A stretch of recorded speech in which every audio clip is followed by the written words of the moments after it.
The first patrol car rolled onto my dock one evening, its blue lights flashing across the luxury yachts with their polished teak decks and the calm Florida waters that shimmered like liquid gold beneath the setting sun.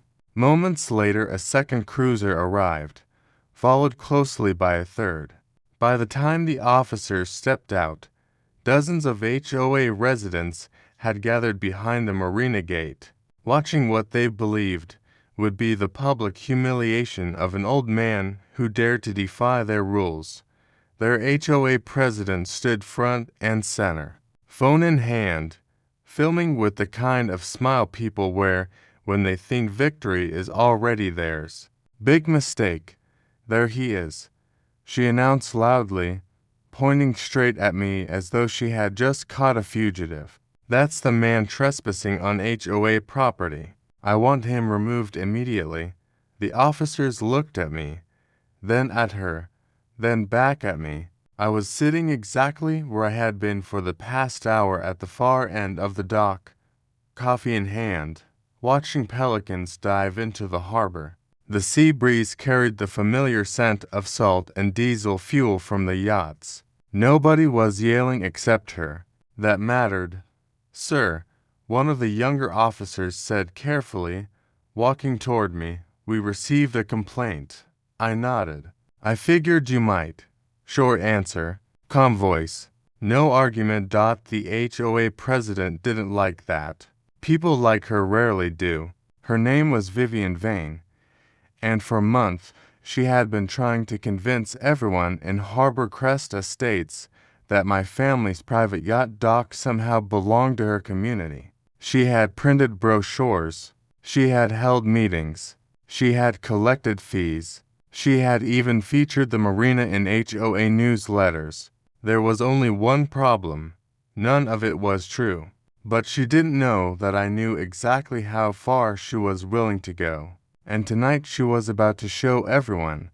"Officer," she interrupted, stepping forward before the young cop could finish, "this individual has repeatedly ignored HOA directives. He was formally notified. He was warned. He refuses to leave community property." She said it with complete confidence, the kind that only comes from never being challenged. The younger officer shifted uncomfortably. Another glance toward me and immediately looked away. That tiny reaction caught Vivian's attention. So did my silence. She expected me to defend myself. I didn't. She expected me to argue. I didn't. She expected panic. She got none. That was when she started getting nervous, even if she didn't realize it yet. The crowd behind her continued filming. I could hear whispers moving through the residents gathered along the gate. Some looked excited. Some looked confused. A few looked worried. Most had no idea why their HOA president was calling multiple patrol units over an old man sitting quietly on a dock. They were about to find out. "Do something," Vivian snapped. "He's trespassing." The officer closest to me took a slow breath. Then he looked directly at me and said words that made the entire marina go silent. "Good evening, Chief Harlan." The wind seemed to stop. So did the crowd. Vivian blinked twice. "What did you just call him?" she asked. Nobody answered her immediately. The officer straightened his posture. "Chief Harlan." "Ma'am." The smile vanished from her face completely. "Now, if you're wondering why the chief of police was sitting alone on a private yacht dock while his own officers were being called to remove him, you're not alone. Because that wasn't even the craziest part. Not even close. The real story had started several months earlier, when a woman with a white luxury SUV, a brand new HOA, and a very expensive sense of entitlement decided she was going to take control of something my family had owned for generations. And here's the thing most people never understand. The loudest person in the room rarely holds the real power. Documentation beats intimidation every single time. Before I take you back to how this started, I'd love to know where you're watching from tonight. One thing I've learned after a lifetime in law enforcement is that every town in America seems to have at least one story about somebody trying to claim power they never actually had. And if that's why you're here, pull up a chair and stay a while. This one gets a lot bigger before it gets better. Let me take you back several months, because none of what happened on that dock makes sense unless you understand what that place meant to me long before anybody started arguing over it. I was in my late 60s, living in the same coastal Florida town where I had spent most of my life. By then, my days had grown quieter than they used to be. I still served as police chief, but after for decades in law enforcement, had stopped chasing excitement a long time ago. I preferred routine. I preferred peace. Most of all, I preferred the harbor. Every morning before work I drove down to the water while the sun was still climbing over the horizon. The dock sat at the edge of the bay like it always had, weathered but strong, stretching out over calm water that reflected the sky like glass. Seagulls perched on the pilings. Fishing boats rocked gently against their lines. Everything felt steady. That mattered. My father built that dock years earlier. He was a boat builder with rough hands, bad knees, and more patience than anybody I have ever known. He spent nearly 2 years saving money, hauling lumber, driving pilings, and getting permits before the first section ever touched the water. Most people only saw a marina. He saw a legacy growing up. I spent nearly every summer there. I learned how to tie knots before I learned algebra. I learned how tides worked before I learned how taxes worked. My father used to tell me that anything worth owning was worth taking care of. I never forgot that. Then life happened. I got married. My wife Audrey came into my life when we were both young and broke. She loved the harbor almost as much as I did. On Friday evenings, we would sit at the far end of the dock and watch the sunset paint the water orange and gold. We did that for more than 3 decades. Some memories never leave you. When Audrey passed away from heart disease a few years ago, the harbor changed for me. The boats were still there. The water still moved with the tide. The wind still carried that familiar mix of salt and diesel fuel. But the empty chair beside me felt bigger than the ocean. Some days were hard. The dock helped. That sounds strange unless you have lost someone yourself. Certain places hold pieces of people. Every board, every piling, every weathered cleat reminded me of family dinners, fishing trips, birthday parties, and quiet conversations that mattered more than I realized at the time. The dock was not just property. It was home. By then, the marina had become valuable, very valuable. Waterfront property prices had exploded across Florida. New developments appeared everywhere. Investors bought land. Luxury homes replaced old cottages. People who had never thrown a fishing line in their lives suddenly became experts on coastal living. The town was changing fast. To fast. Then Harbor Crest Estates arrived. Construction crews showed up first. Bulldozers followed. Over the course of a couple of years, hundreds of new residents moved into a gated community less than half a mile from the marina. The houses were beautiful. The landscaping was perfect. The brochures promised an upscale waterfront lifestyle. There was just one problem. They did not actually own any waterfront. Not much, anyway. Their neighborhood sat near the harbor, but it did not include private marina access. It did not include boat slips. It did not include my family's dock. At first, nobody seemed bothered by that. Then one afternoon I noticed a woman standing near the marina entrance taking photographs. She wore designer sunglasses, carried a clipboard, and looked less interested in the water than in everything surrounding it. She spent nearly 20 minutes measuring distances with her eyes. Then she smiled. Looking back now, that was probably the first warning sign. I just didn't know it yet. A short time later, I saw that same woman again. She was standing beside a brand new white SUV parked near the marina entrance, talking to 3 residents from Harbor Crest Estates while pointing toward my dock like a real estate agent showing off waterfront property she already owned. The afternoon sun reflected off the harbor.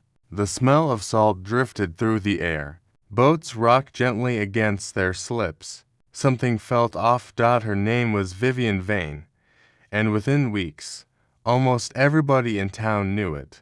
She had moved into Harbor Crest only a few months earlier, but somehow she was already running homeowner meetings, organizing committees, creating neighborhood surveys, and talking about long-term community planning as if she had lived there for 20 years. Some people admired that. I did not.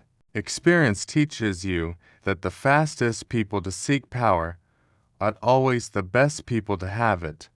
One morning I stopped by a local coffee shop before heading to work. The place was crowded with retirees, fishermen, contractors, and the usual group of locals who knew everything happening in town before the newspaper did. As soon as I walked in, I heard Vivian's name. That got my attention. She wants to turn Harbor Crest into the premier waterfront community in the county. One man said, "That's hard to do without waterfront," another replied. Everybody laughed. Not everyone. Someone muttered. A few days later, Harbor Crest held a community meeting at their clubhouse. Normally, I would not care what a private neighborhood discussed, but several marina members told me my family's dock had appeared on one of the presentation slides. That got my attention fast. So I asked a friend who lived there what happened. He shook his head and laughed. "You're not going to believe this, Harlan. She showed pictures of your marina during the entire presentation." I stared at him. My marina, according to him. Vivian stood in front of a giant television screen displaying photos of yachts, boat slips, and waterfront sunsets while explaining her vision for Harbor Crest. She talked about exclusive amenities. She talked about luxury lifestyle opportunities. She talked about future marina partnerships. She talked about resident access. She never once mentioned ownership. That mattered. There is a big difference between using words carefully and telling the whole truth. A few weeks later, I finally met her in person. I was checking a maintenance project near the entrance gate when she walked directly toward me, wearing a bright white blazer and carrying a leather folder tucked under one arm. She smiled before she even reached me, a professional smile, a practice smile. "Chief Harlan," she said, "I have heard so much about you. Hopefully the good version," I replied. She laughed politely. I wanted to introduce myself. Harbor Crest is becoming a very important part of this community. Glad to hear it. We are working on several improvements that will benefit everyone. I nodded. Sounds expensive. Her smile widened. Quality, he is.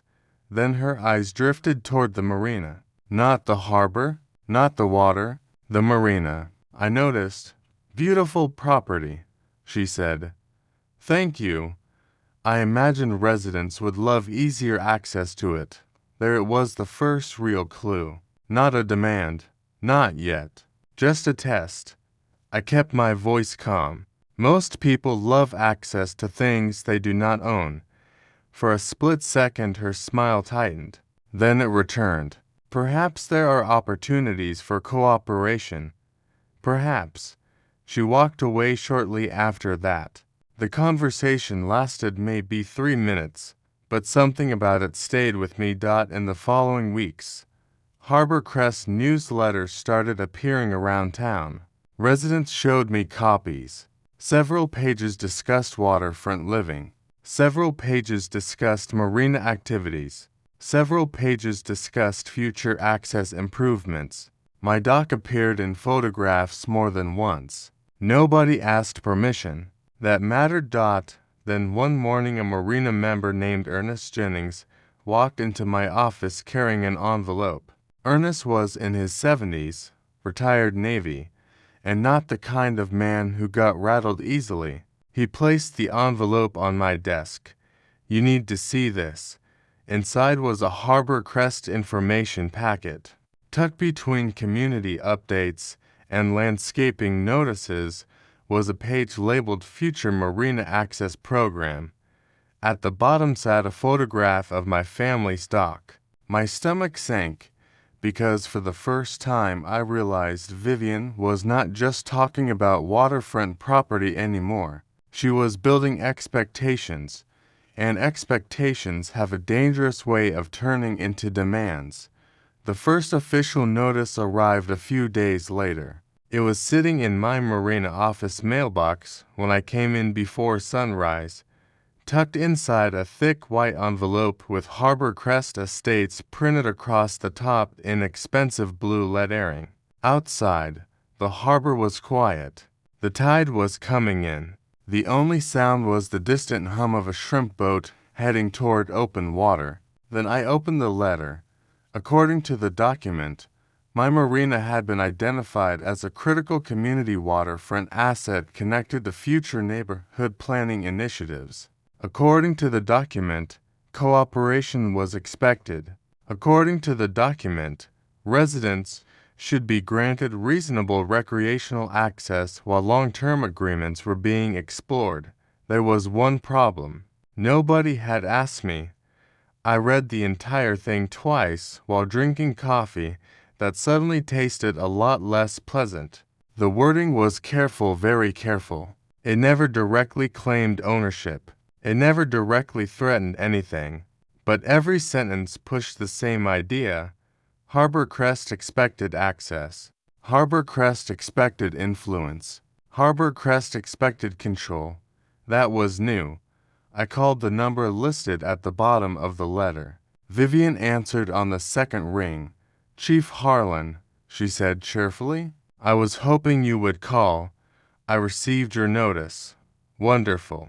Then we can start moving forward." I looked out across the marina. Moving forward toward what exactly? There was a brief pause. "A partnership that benefits everyone. My family owns the marina." Another pause. "Of course. Then what exactly are residents partnering with?" Her voice remained smooth. "Community growth requires flexibility." I almost laughed. After 40 years in law enforcement, I had learned that people often hide their intentions behind fancy words. Flexibility was one of those words. So was cooperation. So was partnership. The conversation ended politely. The problem did not. Over the following weeks, things escalated slowly enough that most people would not have noticed. Residents began showing up asking where they could register for future dock privileges. Several asked about boat slip waiting lists that did not exist. One man asked where he could pay marina access fees because he had been told spots were filling quickly. Every conversation pointed back to Harbor Crest. Every conversation pointed back to Vivian. Every conversation made me more concerned. Then came a particular Saturday. That was the day she crossed the line for the first time. The marina was busy that morning. Families were loading coolers. Charter captains were preparing fishing trips. Tourists were taking photographs near the waterfront. Everything felt normal until 3 golf carts rolled through the entrance carrying Vivian and 6 members of the HOA board. They were dressed like they were attending a grand opening. Not a visit, not a meeting, a grand opening. Vivian stepped onto the dock holding a clipboard. One board member carried a measuring wheel. Another carried a camera. They moved from slip to slip writing notes. Nobody had permission. I walked over immediately. "Morning, folks," Vivian smiled. Good morning, Chief. Can I help you with something? We are conducting a preliminary community assessment of the marina, a future shared resource. There it was again. That word, shared. I folded my arms. You do realize this is private property? Several board members exchanged nervous looks. Vivian did not. We are simply gathering information. Without permission. Her smile tightened slightly. I am sure we can work through these details. Then she did something that made every alarm bell in my head start ringing. She turned toward the board and pointed at several empty boat slips. These would be ideal for resident allocation. Resident allocation, not potential, not hypothetical, as if the decision had already been made. I asked everyone to leave politely, firmly. Most of them did. Vivian lingered a few extra seconds before walking away. As she reached the end of the dock, she turned back toward me. Chief, communities evolve. Sometimes people have to adapt. I watched her disappear toward the parking lot. Then I looked around the marina my father built. The same marina where Audrey and I had spent decades making memories. The same marina people were now discussing as if it belonged to someone else. That afternoon I reviewed security footage from the entire visit. Every minute, every conversation, every photograph. Something told me I would need it later, and for the first time, I stopped wondering whether Vivian was simply overconfident because overconfidence does not send inspection teams onto private property. Overconfidence does not create marina programs for property you do not own. This was becoming something else, something much bigger. In the weeks that followed, things stopped being annoying and started becoming dangerous. Not dangerous in the way most people think. Nobody was breaking windows. Nobody was making threats. Nobody was standing in my driveway yelling. What made it dangerous was that people were starting to believe something that was not true. And once enough people believe the same thing, bad decisions start looking reasonable. That was exactly what Vivian was counting on.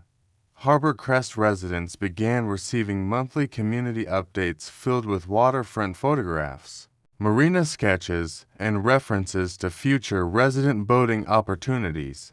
The language remained carefully chosen. Nothing outright claimed ownership. Nothing directly said the marina belonged to Harbor Crest. But the message was always the same. Residents were being conditioned to think access was inevitable. Slowly, quietly, deliberately. Then the money started moving. One afternoon a retired teacher named Doris Klein stopped me near the fuel dock while carrying a stack of papers. She looked confused. Harlan, can I ask you something? Of course. She handed me a Harbor Crest billing statement. Near the bottom was a new line item, Future Waterfront Enhancement Assessment, $200 per month. I read it twice, then a third time. What exactly is this paying for? I asked. Doris shrugged.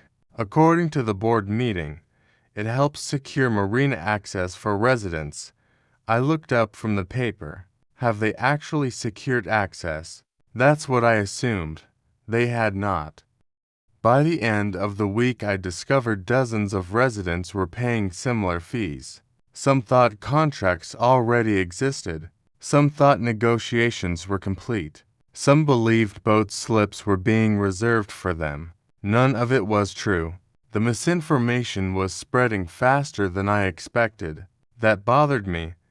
Then things got worse. A retired Navy veteran named Vernon Briggs called me one morning.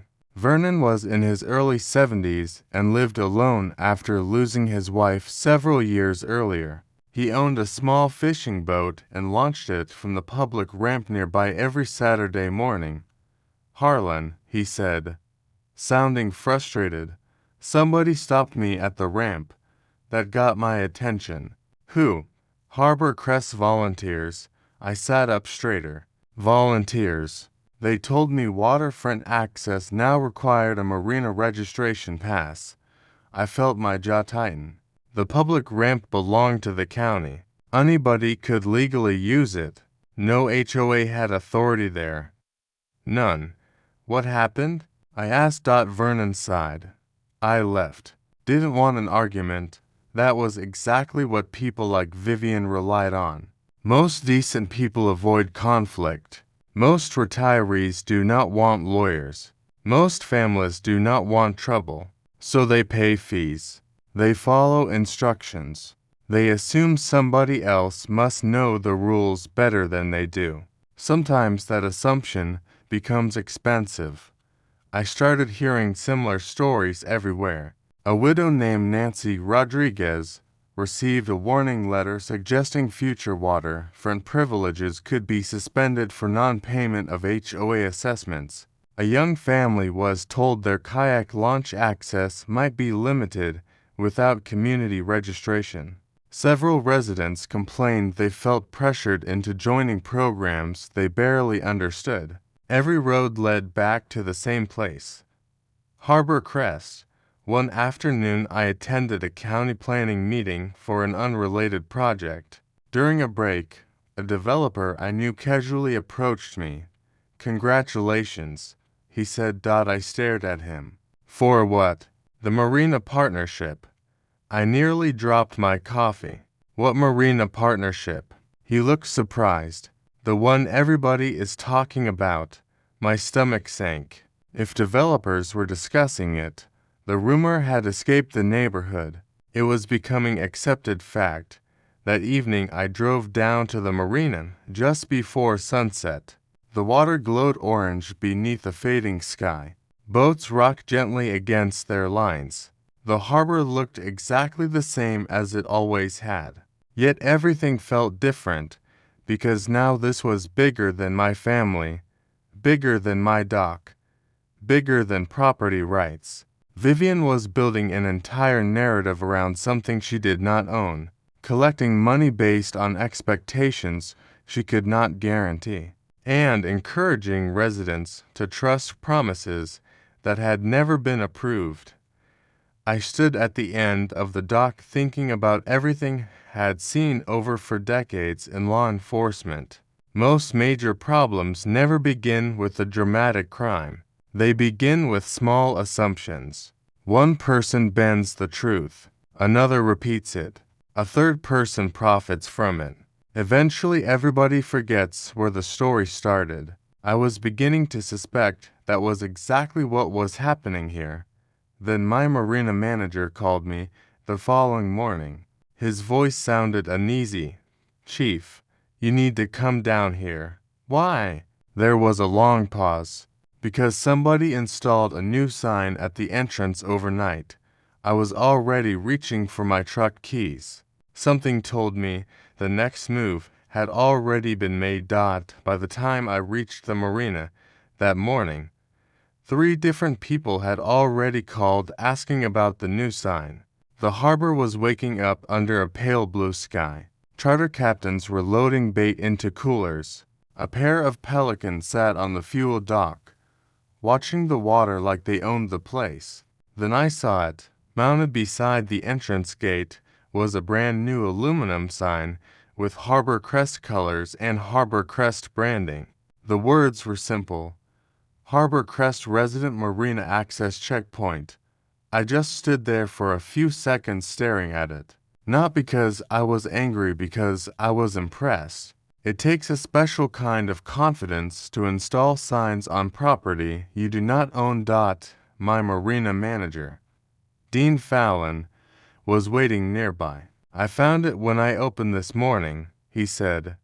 "Any idea who put it there?" I asked. He pointed toward the neighborhood across the road. We both knew. What surprised me was not the sign itself. What surprised me was how quickly things were accelerating. Somebody had crossed from suggestion into action. That changes everything. I had the sign removed immediately. No drama, no confrontation, no social media posts, just documentation. Dean photographed it from every angle. We logged the date and time. We saved security footage. Then I drove to the county records office. Experience had taught me something important over the years. When emotions rise, paperwork becomes your best friend. The county courthouse sat in an older brick building near downtown. The air conditioning hummed softly inside. The smell of old paper hung in the hallways. I had spent enough years reviewing documents to know exactly where to start. I pulled every record connected to the marina, every deed, every survey, every easement filing, every permit. I wanted facts, not opinions. The first file confirmed what I already knew. My family had owned the marina continuously for decades. The second file confirmed every transfer had been properly recorded. The third file included updated boundary surveys showing exact property lines down to the inch. Nothing surprising there. Then I found something interesting. Very interesting. Harbor Crest possessed a narrow access easement near the public boat ramp. That easement allowed pedestrians to walk through a specific corridor to reach county property. That was it. No docking rights, no marina control, no boat slips, no event authority, no ownership, just a walkway, a very small walkway. Suddenly several pieces started fitting together. Somebody was taking a limited access right and presenting it as something much larger. That afternoon I called Nolan Rusk, a licensed surveyor I had known for years. Nolan was the kind of man who trusted measurements more than people. That was one reason I liked him. Got a question for you, I said. Always dangerous when you start a conversation that way. I laughed. Can you meet me at the marina? A couple of days later, Nolan arrived carrying maps, measuring equipment, and enough paperwork to make a lawyer smile. We spent most of the morning walking property lines. He checked markers. He verified coordinates. He compared modern GPS readings against historical surveys. Everything matched perfectly. Then he pointed toward the easement corridor. This is the only area Harbor Crest can legally claim access through. And the marina? Not even close. Short answer. Powerful answer. I thought that would be the end of it. It was not. While reviewing county planning records later that week, I stumbled across something else. Harbor Crest marketing materials, hundreds of pages, development proposals, promotional brochures, sales presentations. Most were ordinary. Then one photograph stopped me cold. It was my marina. Not a similar marina. Not a stock image. My marina. The caption underneath read, "Future waterfront lifestyle opportunities." I leaned back in my chair, because now I had something more than confusion. I had a pattern. The newsletters, the assessments, the resident expectations, the sign, the presentations, the brochures. Every road kept leading to the same destination. Somebody wanted people to believe control already existed. The next discovery came completely by accident. A real estate agent I knew sent me a copy of a Harbor Crest sales packet being shown to prospective buyers. Buried deep inside the materials was a reference to anticipated marina privileges and enhanced waterfront access opportunities. The wording was careful enough to avoid obvious legal trouble, but the message was crystal clear. Buyers were being encouraged to expect benefits that nobody had the authority to promise. That was when my concern changed into certainty. This was no longer a misunderstanding. It was a strategy, and for the first time I began wondering whether Vivian was acting alone. Because creating expectations is one thing, collecting money from them is another. Somewhere behind all this, somebody stood to gain. I just had not figured out who yet. The breakthrough came from a source I never expected. It was a rainy Thursday afternoon. The kind where dark clouds sit low over the harbor and the water turns the color of worn steel. I was finishing paperwork in my office when my receptionist buzzed my phone and said someone wanted to speak with me privately. The visitor was a middle-aged accountant named Simon Mallory. I recognized him immediately. He handled financial records for several businesses around town, including a few real estate developments. He looked nervous, very nervous. He closed the office door behind him. Then he lowered his voice. "Chief, I think something is wrong. Those are words that always get my attention." Simon explained that one of his clients had recently requested help reviewing several homeowner association financial reports connected to Harbor Crest. Most of the numbers looked normal: landscaping expenses, pool maintenance, security contracts, insurance premiums. Then he noticed something strange. A series of recurring payments were being sent to a consulting company called Coastal Lifestyle Strategies. The amounts were not enormous individually: 5,000 here, 8,000 there, 12,000 somewhere else.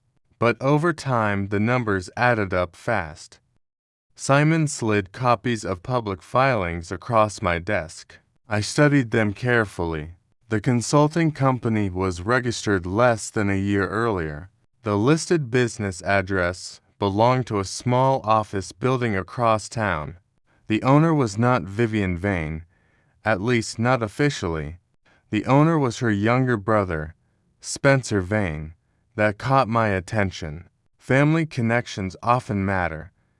What exactly does this company do? I asked. Simon shrugged. That's the problem. I cannot figure it out. There were invoices. There were payments. There were vague descriptions involving community enhancement planning. But there was very little actual work documented. That was interesting. The timing was even more interesting. Many of the payments began shortly after Harbor Crest started promoting future waterfront access opportunities. Suddenly, several puzzle pieces started fitting together. The newsletters, the assessments, the marketing materials, the marina references, the resident fees. Somebody was creating value out of expectations. Somebody was making money while doing it. I think Simon spent the next several days quietly gathering information. No accusations, no announcements, just research. Experience had taught me that facts arrive much faster when people do not know they are being examined. The more I looked, the more the pattern grew. Harbor Crest residents were paying waterfront-related assessments. Marketing brochures highlighted future marina opportunities. Consulting payments flowed toward a company connected to Vivian's family. Meanwhile, not a single agreement existed with me, the actual owner. Not one. Then something even more revealing happened. A local real estate agent accidentally forwarded me an email exchange she thought I should see. It involved a prospective bidder asking whether marina access was guaranteed. The response came from a Harbor Crest representative. The wording was careful, extremely careful. It never promised ownership. It never promised slips. It never guaranteed access. But it strongly encouraged the bidder to expect premium waterfront benefits in the near future. That mattered, because expectations sell houses. A lot of houses. The average Harbor Crest home sold for far more than similar properties farther inland. Waterfront dreams are valuable. Believe in borrowed waterfront dreams. I began reviewing every document I had collected over the previous months. Security footage, newsletters, photographs, assessment notices, marketing materials, public records. The stack grew higher every day. Most people expected me to confront Vivian immediately. I did not. That would have been a mistake. She was still talking, still collecting documents, still creating evidence. Why interrupt someone who is building your case for you? So I waited, quietly, Patiently. Then Harbor Crest announced its biggest event yet, a community waterfront celebration scheduled for later that month. According to the promotional material, residents would enjoy exclusive marina experiences, private dockside gatherings, yacht viewing opportunities, and sunset social events. There was one small issue. Nobody had permission to use my marina. Nobody had permission to use my dock. Nobody had even asked. I read the announcement 3 times. Then I smiled for the first time in weeks, because suddenly I understood exactly where this was headed. Vivian had become too confident. She believed the story she created. She believed nobody would challenge her. Most importantly, she believed public pressure would force me to back down. She was wrong. Very wrong. Instead of stopping the event, I decided to let preparations continue.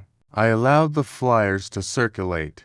I allowed the emails to spread. I allowed expectations to grow larger than ever. Every brochure, every announcement, every claim became another piece of evidence. By then, I already knew something Vivian did not. The closer she got to her big public showcase, the closer she got to walking directly into a trap she could no longer see. The evening of the waterfront celebration arrived with perfect weather, which was exactly what Vivian had hoped for. The sky was clear. The harbor water reflected shades of orange and gold. Expensive boats sat quietly in their slips, while dozens of Harbor Crest residents gathered near the entrance carrying drinks, folding chairs, and the excitement that comes from believing they are about to enjoy something special. Everything looked like a success.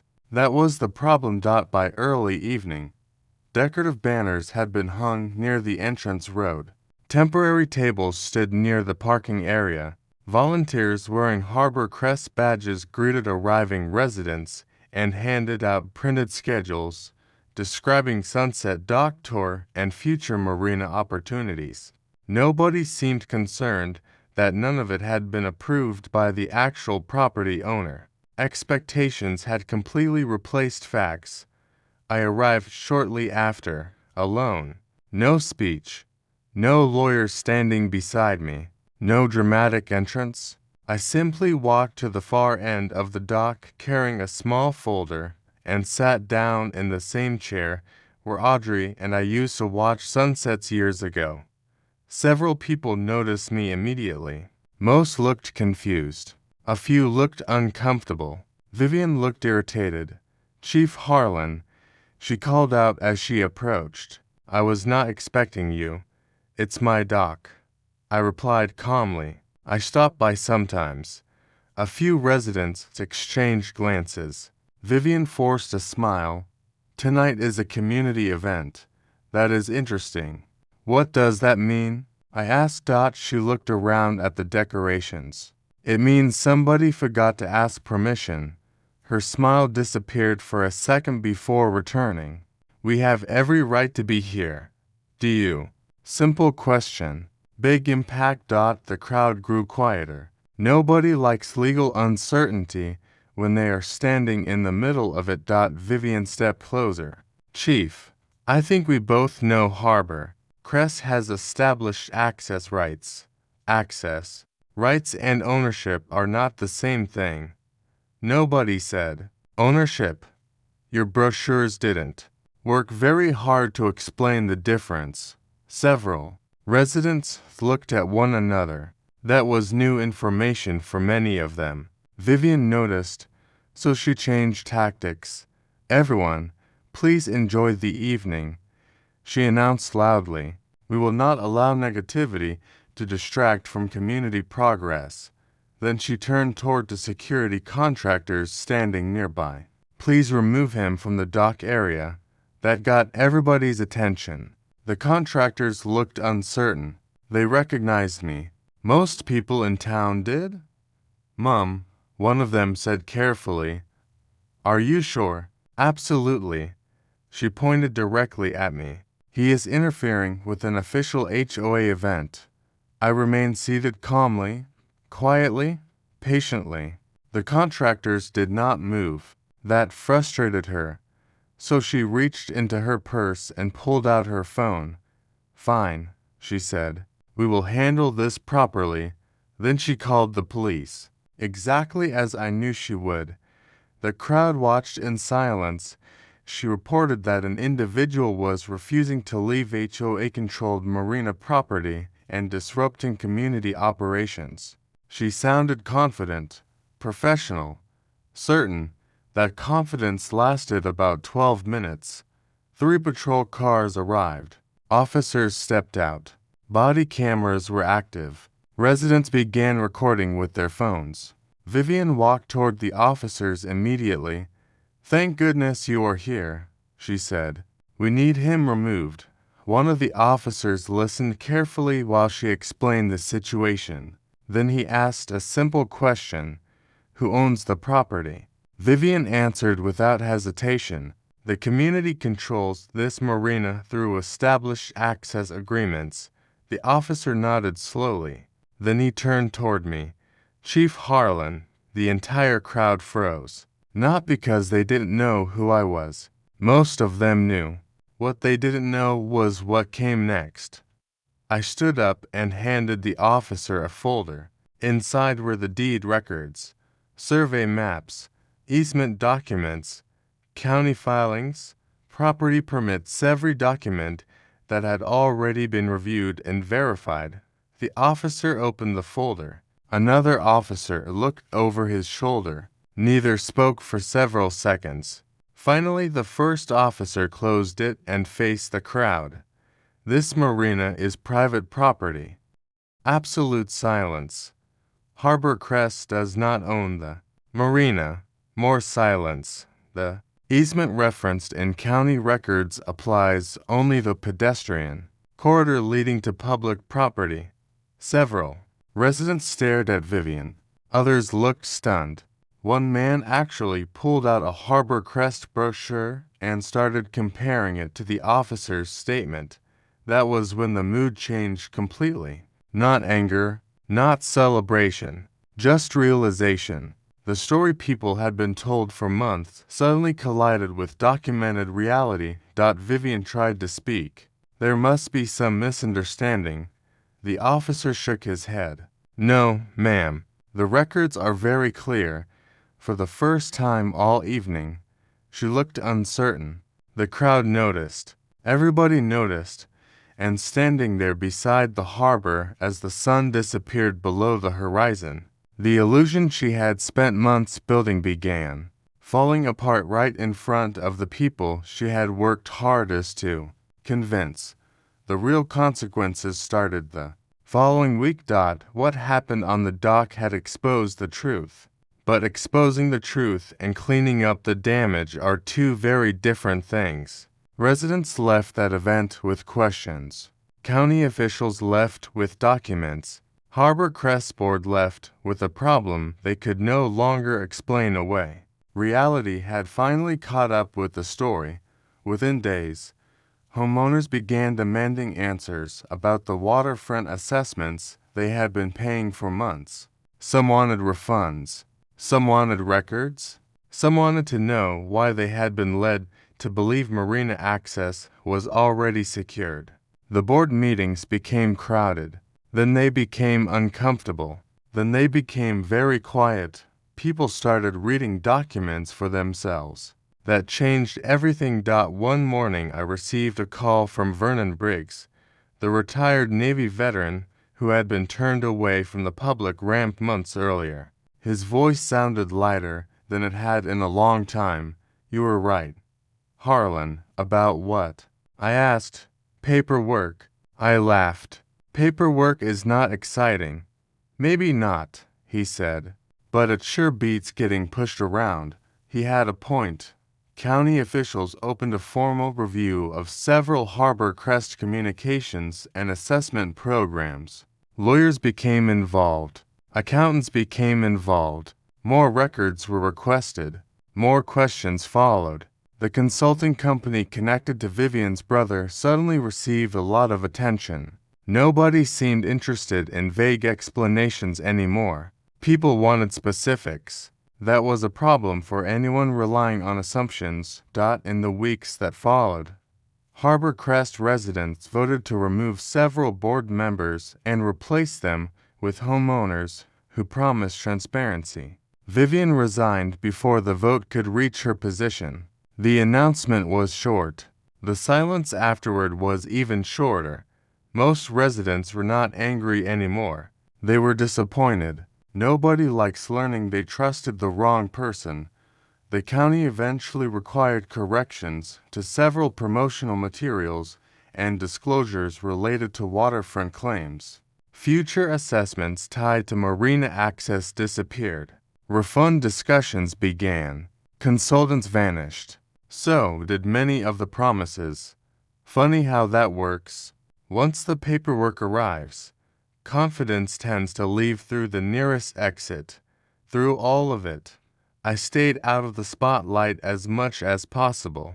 I had not spent months gathering records because I wanted revenge. I wanted the truth documented. There is a difference. The marina remained open exactly as it always had. Boats came and went. Charter captains loaded coolers before sunrise. Fishermen swapped stories near the fuel dock. Families watched dolphins from the harbor wall. Life continued. That mattered most. Sometime later, I started a small community program at the marina for local veterans and retirees. Nothing fancy, just coffee on Wednesday mornings, a place to sit by the water, and occasional fishing trips for people who needed a reason to get out of the house. The response surprised me. Men who rarely talked began sharing stories. Widowers who spent too much time alone started showing up regularly. Friendships formed. The dock felt alive again. One evening after everyone had gone home, I walked to the far end of the marina and sat in the same chair where Audrey and I used to watch the sunset. The harbor was calm. The water reflected the last light of day. Somewhere in the distance, a boat horn echoed across the bay. Everything felt familiar. In front of the entrance gate stood a new sign. Simple, honest, accurate, private property. Access by written permission only. No confusing language. No marketing promises. No creative interpretations. Just the truth. I sat there for a long time thinking about my father, about Audrey, and about everything that had happened over the previous year in law enforcement. People often assume justice arrives through dramatic moments. Most of the time, it does not. Most of the time, justice arrives through patience, records, facts, and people willing to stand calmly when somebody else wants them to panic. That was the real lesson. Not just for Harbor Crest, for life. Asterisk, because property rights matter, boundaries matter, documentation matters, and no matter how confident someone sounds, no amount of authority, titles, meetings, brochures, or promises can change what is written in the actual records. The harbor breeze rolled across the water as the sun disappeared below the horizon. Then I smiled, picked up my coffee, and headed home.